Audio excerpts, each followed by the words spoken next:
Channel চিরঞ্জিত পূজা ভালোবাসা channel থেকে তোমাদের সাথে তবে একটা রেসিপি নিতে তোমাদের সাথে আজকে আমি বানাবো কাঁঠালের আলু ভর্তা। তো চলো তোমরা দেখতে থাকো। আমি কিছুটা এখানে ছাড়িয়ে নিয়েছি কাঁঠালের আলু, তো এইগুলো রয়েছে সাথে আমি এগুলো ছাড়িয়ে নেবো। এদিকে কাঁঠালটাকে দু ফালি করে নিয়েছি। কাঁঠালের দানা আমি এরকম করে ছাড়িয়ে নিচ্ছি, লাল খোসাগুলো ফেলে দিচ্ছি আমি।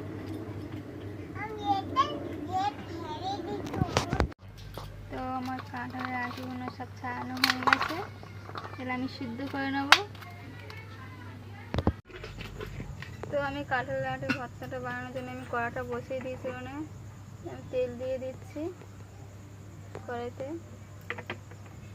আমার এখানে তেলটা গরম হয়ে গেছে, আমি এখানে পেঁয়াজ কুচি আর কাঁচা লঙ্কা কুচি দিয়ে দিচ্ছি। পেঁয়াজগুলো আমি ভেজে নেব।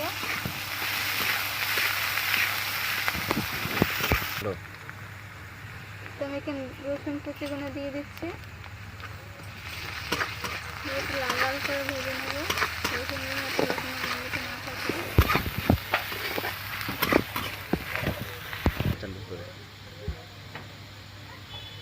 তো এখানে আমি আদা কুচি দিচ্ছি, দিয়ে আবার নেড়ে নেবো ভালো করে।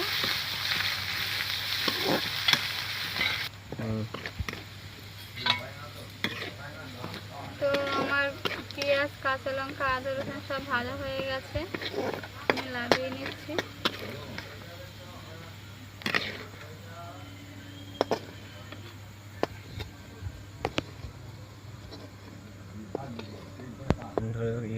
তো আমি এখানে কাঁঠালটা সিদ্ধ করে নিয়েছিলাম, আমি হাতের সাহায্যে আমি চটকে নেবো, এভাবে মেখে নেবো কাঁঠালের দানাগুলো। তো আমার সিদ্ধ হয়ে গেছে, আমি ভালো করে মেখে নিয়েছি কাঁঠালের আটিটা। তো আমি এখানে নুন দিয়ে দিচ্ছি। তো এখানে চিংড়ি মাছ ভেজে আমি বেটে নিয়েছি, দিয়ে দিচ্ছি চিংড়ি মাছ বাটাটা।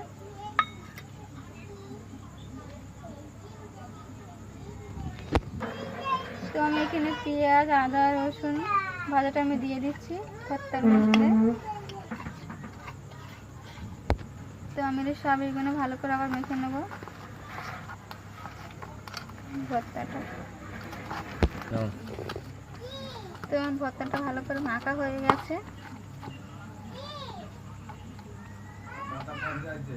কাঁঠালের আলু ভর্তা। তো তোমাদের দেখলেই আমি কীভাবে কাঁঠালের আলু ভর্তাটা বানালাম। তো তোমাদের ভালো লেগে থেকে লাইক কমেন্ট শেয়ার সাবস্ক্রাইব করে আজকে পর্যন্ত টাটা।